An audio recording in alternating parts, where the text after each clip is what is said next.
On this episode about Cracked Cycles, we get my Shovelhead to a point where I can actually stop, stand back, look at it, and say, hey, this bike is done. Of course, done is a relative term when we're talking about old Harleys. Is any bike really ever done? But this one, if you've been a long-term viewer and you've been watching me fix this bike up over the last roughly year and a half, you will know that this thing was a real piece of junk when I bought it. If I'm being completely honest, if I knew then what I know now about it, all of the sort of hidden surprises it had for me, I probably wouldn't have bought this bike. But I did buy it, and I've finally gotten to a point where I actually love this thing now, and I'm kind of seeing the light at the end of the tunnel. There's been some days I've wanted to roll it off a cliff. But we've got plenty of work to do to get to a point where I can actually say that I'm proud of this and it's sort of complete. So let's walk in the shop, let's check out the bike, talk about what work we've got to do, look at what parts we've got, and get started on it. So here's the bike. I apologize for the background noise of the air conditioners running. I've always had that one right there, but I recently bought a second unit, which has been a godsend out here. It's insanely hot this summer. It's I don't know, 97 degrees with 110 degree heat index, and the humidity and the dew point's insane. Anyways, I'm rambling. This is my bike, this is my Shovelhead, and the first thing that I want to get started on is making this match that. One of my more recent episodes was about painting these tanks. I did this here in my little shed, what I lovingly refer to as my shop. It's just a homemade rattle can paint job, and it came out really good. I'm really happy with it. There's a whole episode about that if you want to watch it. But this Crystal FX crackle paint job on the back fender really just pales in comparison to this nice, bright, shiny new orange. So the first thing I want to do here is go ahead and strip all of this off. We're going to pull this fender off, and I have another fender on the way. I'm starting over with a blank fender as opposed to trying to strip this one down. So let's get the camera on a tripod, get some wrenches spinning, and let's get started working on this thing. So I'm just going to kind of talk while I work, and I'll kind of go back through and, edit this so it makes sense. Wiggle our sissy bar mount bar off of there. I'll probably keep these mounts. This bar is too short for me. I'd like to put a taller one on this so I can put a big bag like I used to have on that red Evo Sportster. I'd love to take some road trips on this bike. Fender strut should be loose. Wiring's undone.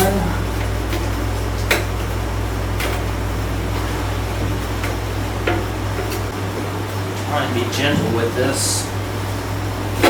I'm not reusing this fender, but I would like to sell it to somebody else who hopefully will. Speaking of selling stuff, I list a bunch of parts that I take off of bikes that I'm working on my little web store. You can find that if you go to my channel homepage and then click through to the store. You can also buy t-shirts and stuff there, so shameless self-promotion. Oh, there you have it, one naked back end of Shovelhead. I actually don't have the rear fender quite yet. It's supposed to be coming here in a few days, so when it gets here, we will prep it, paint it, and put it on. But for now, we've got some other stuff to do to this thing, so let's keep on working. Alright, so we're over on the workbench, and next up on our little laundry list here is to put a good petcock in. When I first got this bike to actually run, where I could actually ride the thing, I just threw this petcock in it. It was just cheap, like a Cycle Standards or whatever that I happened to have laying around on the shelf. I ended up clogging the carburetor up. I had a bunch of trash that got through the petcock screen and got into the carburetor, and I had inadvertently poured some fuel into this bike's tanks from a gas can that was contaminated. So you see my solution. I've been riding around like this after cleaning the tanks out. I pulled the tanks, cleaned them, and I've been riding around with this little inline filter to catch any residual stuff, but I feel pretty confident now that I've gotten it all out of the tank, so it's time to finally put a good petcock in. And I bought another Golan. I have one on my Ironhead. There's the shop manual. There's the carburetor off the Ironhead, actually. Anyways, I have one on my Ironhead. It's been on there for about 2.5 years, and I've been really happy with it. These are a high flow petcock. I like them better than the Pingles personally. They are what they call the click slick. So when your little titty is right here by the G for Golan, it's in off, and then on is forward, back to off, come back to reserve. It's really positive. You pretty much always know what position you're in. It's really easy to just reach down when you're on the bike, and if you need to roll it back to reserve, roll it back to reserve. I really like these petcocks, so we're gonna go throw this on and we'll actually be able to put some gas in these tanks. Okay, so our petcock is on, fuel line is on. I think this brass actually looks really nice against the orange of the tank. Like I said, these are nice petcocks. I really like these things. Petcock's also a funny word. Alright, so we got a Fender, and Kenneth and I have been out here in the shop messing around with this. You want to say hey, Kenneth? Hi. You having fun in the shop with Daddy? Yes, I'm trying to wave with my foot. Trying to wave with your foot? That's funny. This is an undrilled, just totally blank back fender. Kenneth and I have spent like the last hour out here.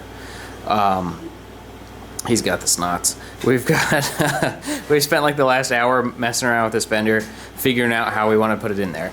The existing fender, the radius of it is different than the radius of this new fender, which means that I couldn't just mark and transfer, or transfer the marks, you know what I'm trying to say, for the holes. I actually did try that. You can see right here the little Sharpie marks, and it just did not look right. The radius difference was too much, but I think this looks really nice like this. I have a couple concerns though, so I'm gonna put the camera on the tripod and show those to y'all. I also need to figure out the sissy bar. Okay, so I've got this marked right here because this is the best I've gotten this fender, and this is pretty much how I want it. But my concern is with this seat. This is just a stock factory style FX seat. You see that the radius of the seat doesn't really match the radius of the fender. Well, even with it hooked under the front mounts and pushing down on the back mount, you still have this big ugly gap right here, which I really don't like.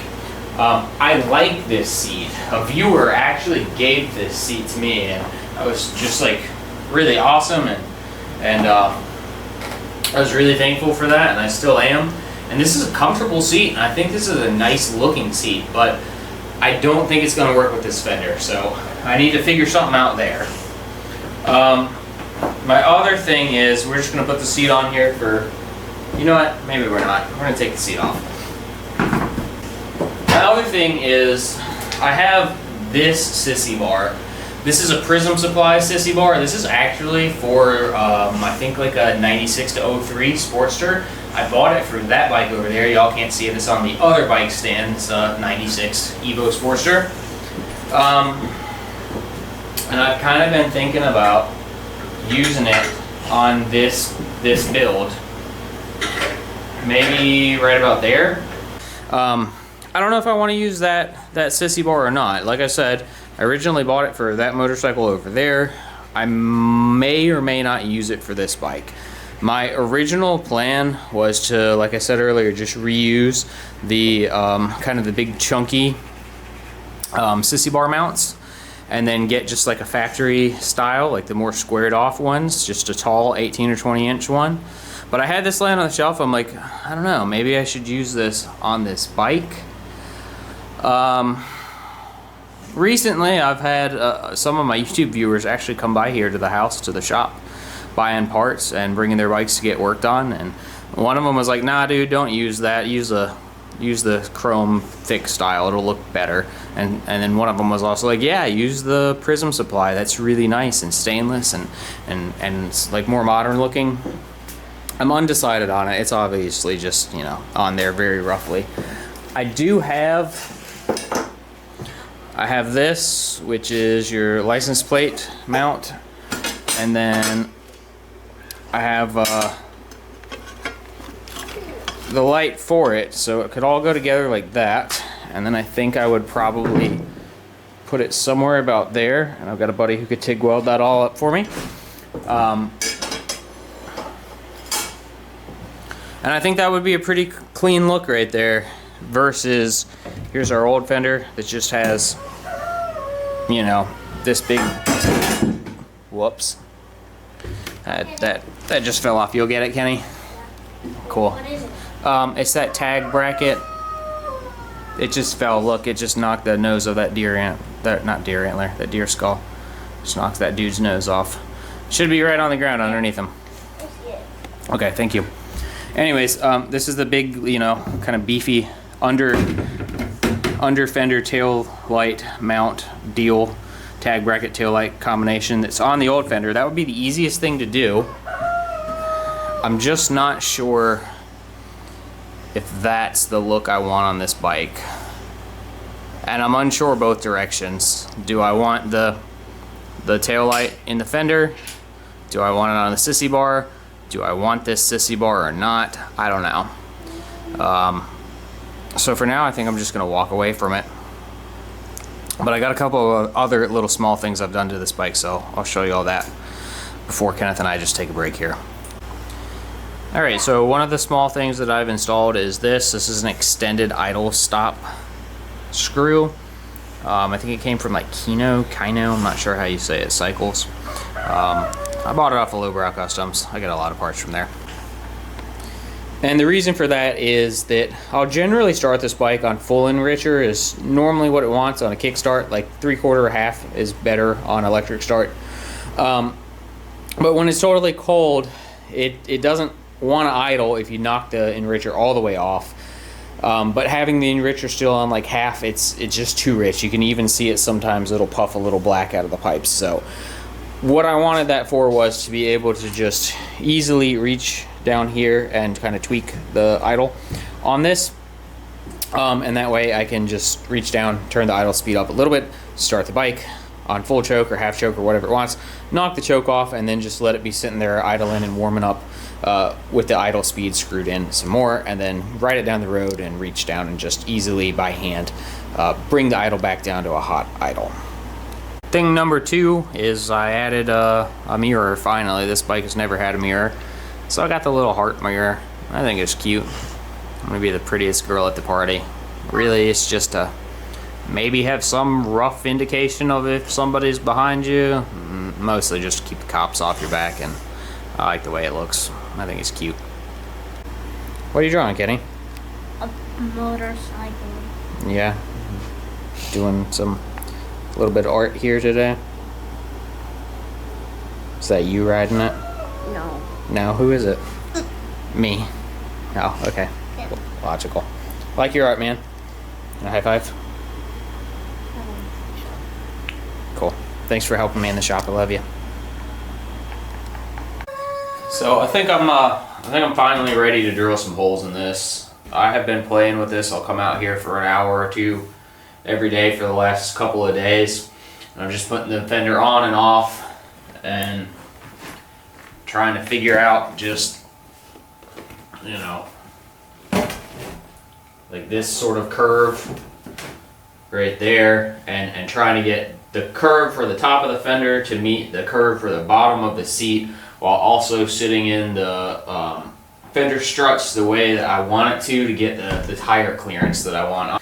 And obviously this is a swing arm bike still. I don't think I'll ever hardtail this particular motorcycle, so I gotta have enough clearance for your tire to ride up and down.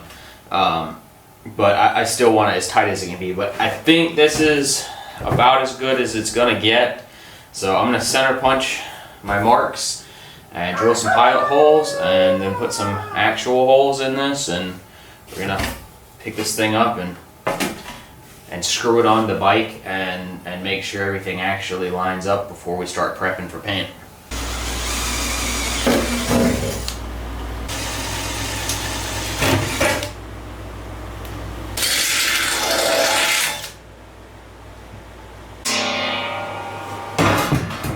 Spend a few minutes, seconds really, cleaning up our mess. Remember, kids, a clean shop is a safe shop. A clean shop is also a productive shop, especially when you have a very small shop like I do.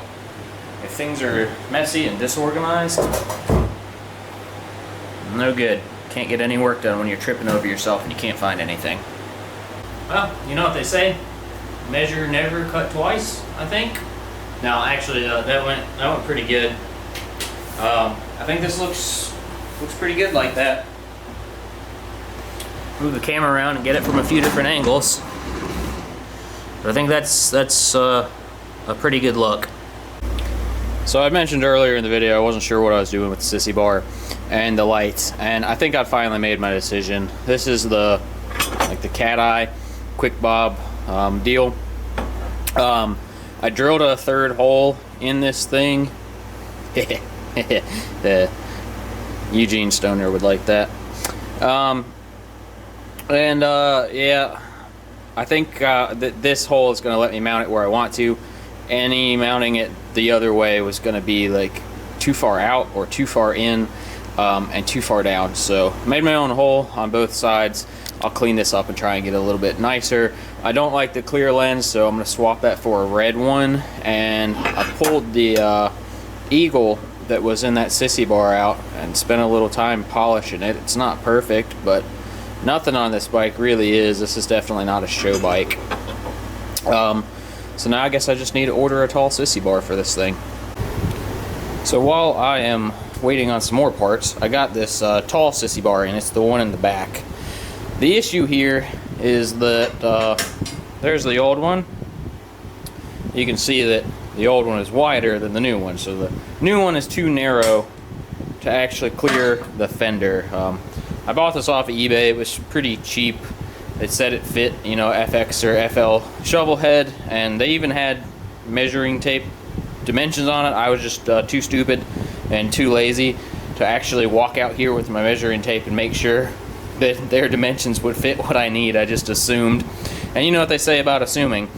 So instead of being a jerk and trying to send this back and get my money back because it's my fault for not reading, no fault of the sellers, I think I'm going to take a torch and just kind of heat this up right there and there. Maybe a little MAP gas torch will do it. I don't have any oxygen or acetylene right now. And see if I can just bend this. We'll see what happens.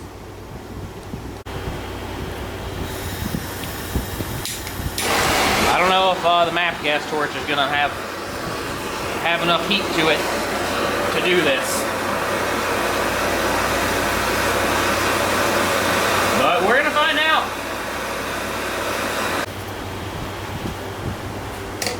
I have absolutely no hope that this is gonna work.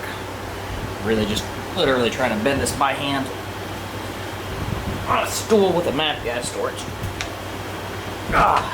Yeah. I don't think that's hot enough. I probably need to get that like cherry red and have this like on a bench in some sort of a jig where I can really pull on it with like a pipe or something. Alright, so this is what I ended up doing. I brought it down here to one of my two crappy old service trucks and threw it in my crappy old vise. I grabbed my crappy cheater pipe, stuck it on it, and then did just like the song said, stand up in it. And grabbed my tape off of the truck. This RJA, Richard Avery original tape measure. Nobody knows what that means but me, but I'll tell you right now, that's one of the best men to have ever lived, who I've ever known, and taught me a lot about life and mechanicking and Harleys and everything. Anyways, and just bent the ever-living crap out of it here in the vise until it was wide enough. It's probably not going to be square or perfect anymore, but it ought to go on the bike now, and, you know, nothing about this is perfect. So, again, backyard choppering. So it's like, I don't know, probably 2 weeks from the last clip. I've been waiting on this seat to come in, and it came in today. I've got it just laid up on there about where I want it, so I'm going to take a Sharpie and mark my fender here so that I can go ahead and drill it. And I'm kind of in a rush. We're going to the mountains this evening. This was like a last minute trip, but you can see just how awful this surface rust is on this fender now. Even with like I said, I've been letting both of the AC units run. It's just so humid here, and I can't really let the AC units run like all day, every day when I'm not out here. It's just, you know, throwing money away. So I want to try and sand this fender down and then clean it and dry it and shoot one coat of prime on it before we leave. So I'm gonna put the camera down and get started on that. Got all the rust off the fender, and you can see right there we drilled a hole for the seat mount, and gonna wipe the degreaser off and shoot this thing for prime. So you might notice that there's 2 holes here in the fender. I effed up. I try and keep it real here on this channel and show my failures as well as my successes, little as they might be. Like I said earlier, I'm in a rush right now. I'm scrambling to try and get this primed so we can go out of town and I don't have to worry about it rusting anymore while we're gone. And I just got home and I haven't packed yet. This is a last minute trip, and one of the neighbor's kids came over and Tiffany's not home, so I've got 2 little boys I'm trying to watch while I'm also trying to do this. And I took the fender off and I sprayed it with the degreaser. I'm like, oh, I must have wiped my mark away. So I took the seat and just kind of laid it on it, and I'm like, that'll be close enough. Like, you know, it matches the curve of the seat, and marked it. Here, not realizing that this was the back of the fender. So that's right there actually where the seat hole needed to be. My mark was still there. I didn't realize it till I was shooting that last video. So now I have an extra hole in the fender behind the seat. So the seat's going to be on it, you know, whatever, like that. And now we're going to have a hole in the fender behind the seat. So I'm pretty frustrated. I don't even know if this is in focus or not. You can probably tell I'm dirty and hot and disgusting. I've had a really long week working, and I'm probably gonna end up needing to buy a new fender. I'm gonna go ahead and waste the primer and shoot the primer on this so this one doesn't rust. Maybe I can come up with some creative solution to fill that hole. Find some little trinket or something, some little decoration to maybe be sticking off the back of the fender, which I think is going to look tacky and cheesy, and I'm not going to be happy with because I tend to like stuff to be pretty clean and minimalistic. So that's what you get for rushing. I didn't measure twice and cut once. I just was in such a rush to get everything done and shoot this video and get the thing painted. I'm so freaking mad at myself right now. I've got hours in this, y'all. Like, I have literal hours in this stupid fucking fender. I'm gonna go shoot some primer. Well, that was most likely a complete waste of paint and time, but at least this won't rust, so when I throw it in the trash it won't be rusted. I don't know. Yeah, I'm just gonna leave it hanging there. Go see my family for a few days.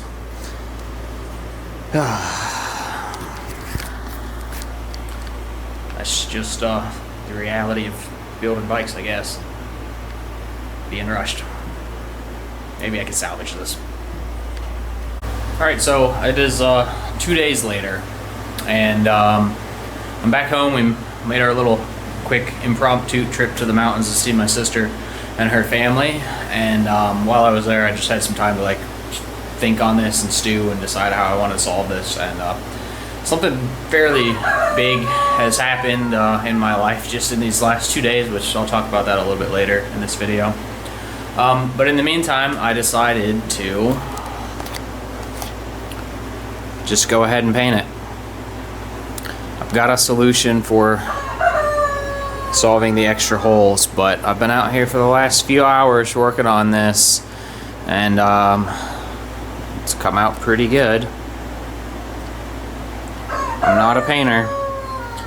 I had a whole video about doing the tanks on this bike, and this is the same process. It is the Tropical Glitz Cosmic Orange is the paint we're using. We're using the Car Rep 2K clear coat. There's both of those are 2K clear coat, and the Car Rep 2K primer. The process here on this is the same that I outlined in that video about doing the tanks. It's called like $100 paint job or something like that. Basically, it's 2 coats of the 2K primer. After the 2 coats of primer, wet sand it. This is actually 3 coats of paint, and then 3 coats of clear over top of that. I'm not gonna wet sand the clear. I'm afraid to screw it up. There is a little bit of orange peel in it, just like there is over here on these tanks. It's not terrible, but it's definitely there. If the camera will focus, which it won't. There it goes. Yeah, the orange peel isn't terrible, but it's definitely there. But I'm afraid that I'll burn through the clear by trying to wet sand it. Anyways, I'm gonna let that fender hang for, I don't know, 3 or 4 days with the air conditioner on, just to let it harden, and then we'll put it on the bike and wrap this whole thing up. Got a lot to kind of talk about too as to why I decided not to fix that hole. So I've been letting the fender dry for the last couple of days and harden up, especially on the clear coat. But we were doing some yard work the other day, and this has been hanging, and I went to get the weed eater out, and I knocked this on the ground. It was like hours after I painted it. You can see right there where I scuffed it down to the primer. And on the other side, back there, right there. I was pretty upset about this, but, you know, my wife reminded me. She was like, hey, Paul, this isn't a show bike, and, you know, it's just a backyard paint job anyways, so don't stress out over it. But I went ahead and put the seat mount in. That came from TC Bros. I actually really like that. So it's a threaded insert. This is 1/4 inch 20 on the inside, and the outside of this is just basically a bolt that goes down. It's 3/8 18. So I drilled the hole in the fender a little bit smaller than 3/8, tapped it for 3/8, and then there's a lock nut on the bottom side of that, and then obviously your seat will go over top of this with the washer and the little 1/4 inch bolt. So I like that. I think that's a pretty elegant solution, and I think tapping the fender, Loctiting this bolt, and then the lock nut on the back means that this will never come loose, because I've seen that before. I just wanted to spend a little bit of time. I'm waiting on one last thing to fill the hole in that fender where I screwed up. And I kind of got screwed on some of my parts today for a job that I needed to do on a dump truck. So any other big jobs that I had to do, like jobs on big stuff, got canceled today because of this hurricane weather. I came out here to polish the chrome on this bike and talk a little. I've never polished the chrome on this bike before. It's pretty rough. It's fairly pitted. I've already done up there a little bit just to see if this would actually come out okay. But the day that I was painting this fender, my dad's father actually died. And it was kind of unexpected. He turned 91 on August the 3rd. And then on August the 4th, he died. And the funeral will be sometime this weekend. I'm filming this today on like the 6th. I think today's the 6th. So this is all still pretty recent. And I've been spending a lot of time out here in the shop, fiddling with motorcycles in the evenings and stuff. It's just a good way to get your mind off of things, whether it's just painting or polishing, just fiddling in general. It's kind of mindless, but you're moving your body and thinking about other things, which has always been something I've appreciated about manual labor. I'm actually a pretty high-strung person. It might not come across on camera.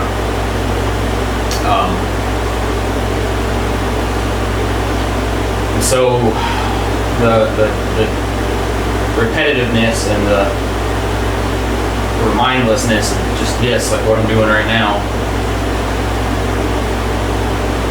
is a nice escape.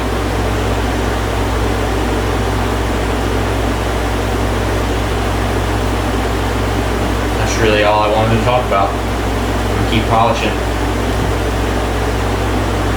Alright, so here's just kind of the results of my polishing. Like I said, this chrome's pretty crappy, but air cleaners come out pretty nice. You can see me right there in it. Rockers come out pretty good.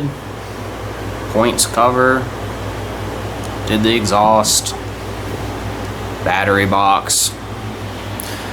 The lighting on the other side of this shop's always terrible, but you know, did the oil bag and the primary cover. Much like the paint, this is kind of a 20/20 chrome job on it. By that I mean looks good at 20 miles an hour from 20 feet away. But yeah, turn this off, and next time y'all see me, hopefully we should have a complete bike. It'll be all put back together. So here it is, the big reveal. At least it's big to me. I know that this isn't very exciting, but it's exciting when you spent hours and hours and lots of money, and finally you can get it to a point that you say it's done, and you can come hauling tail through the backyard and use your Fred Flintstone brakes to get yourself stopped, and then laugh at yourself. Spend a minute finding neutral, and then get off, cut the bike off, walk away from it, just looking back and thinking, man, that's mine. I did that. I built that. And I know it isn't the coolest bike on the planet, but it's my chopper. You might argue it's not even a chopper because it's not hardtailed and it doesn't have a lot of custom handmade parts, but this is my chopper. And I have learned so much along the way of building this bike. It's not entirely done. I still have some things that I want to do to it, but it's finally at a point now where I can say I'm proud of this bike and I did this and this is mine. And I talked about this a little bit earlier when I was talking about polishing the bike, but just having some projects and stuff like this is good for me, and at points in my life when, you know, something bad happens. And it's good to be able to, you know, pour yourself into something positive and constructive instead of doing something destructive like just drinking yourself into a hole. Speaking of holes, that's what I filled the one on this Fender with. I found this silver engraved heart concho, and that's something that can ride with me always. You know, I finished this back fender sort of in a time of grief, and I think that ended up being the right thing to go there. And that's where I'm going to leave this episode, just on a note of love and positivity. Isn't it a great feeling to turn that key over or kick the kicker through and hear that thing fire up, knowing you're going on an adventure with a bike that you built? Thanks for watching. I appreciate all of you. Hope you enjoyed this episode. See you later.